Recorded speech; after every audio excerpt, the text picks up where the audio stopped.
इस दिल की दास्तां भी बड़ी अजीब होती है, बड़ी मुश्किल से खुशी नसीब होती है।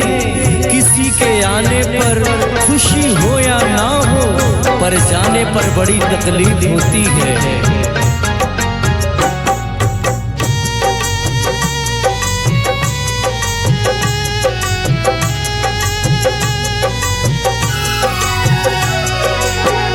प्यार में हमके दिहले दगा बाड़ू हो, प्यार में हमके दिहले दगा बाड़ू हो।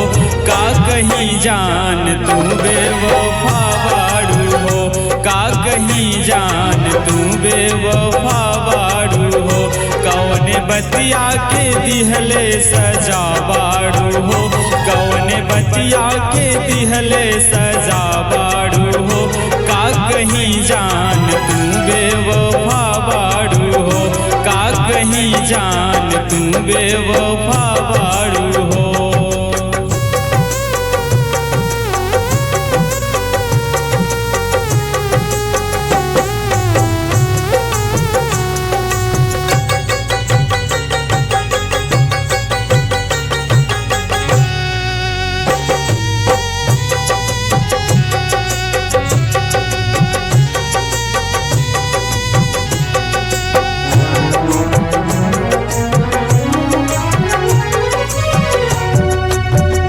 रात में हमके निदियो ना आवे हो, ना आवे हो।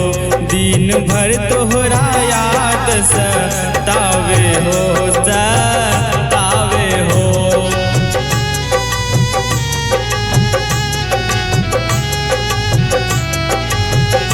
रात में हमके निदियो ना आवे हो, ना आवे हो।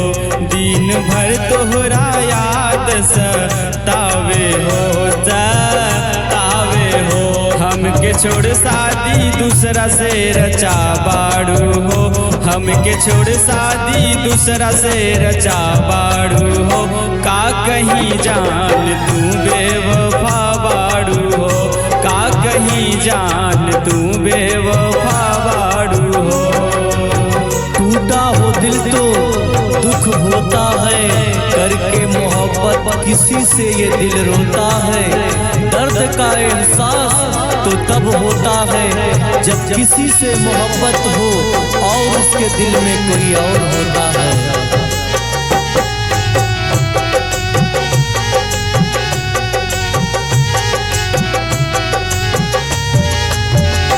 हमके छोड़ दिल में दूसरा के धर लो हो, धर लो। प्यार काहे तू अमित से कर लो हो, कर लो।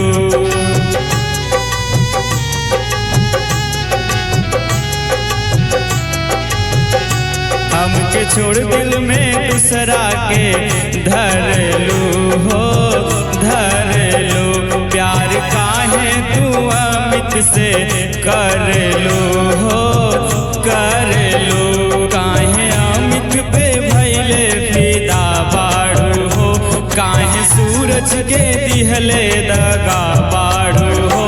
का कहीं जान तू बेवफा बाड़ू हो, का कहीं जान